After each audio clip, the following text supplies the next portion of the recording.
അതിവൈകാരികത കൊണ്ട് നിറച്ച് കാൽപ്പനികമായി എഴുതിയ ധാരാളം കൃതികളുടെ ഒരു ജീർണത നമ്മൾ അനുഭവിച്ചിട്ടുള്ള ആളുകളാണ്. അത് നമ്മൾ ഈ വൈകാരികതയും കാൽപ്പനികതയും തമ്മിൽ വളരെയധികം ബന്ധപ്പെടുത്തിയിട്ടാണ് അവതരിപ്പിക്കുന്നത്.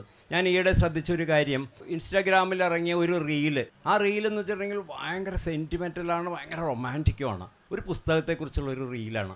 ആ റീലിനെ തുടർന്ന് ആ പുസ്തകം പെട്ടെന്ന് സൂപ്പർ ഹിറ്റായിട്ട് മാറി. ഈ പുസ്തകം വളരെ പഴയ പുസ്തകവുമാണ്.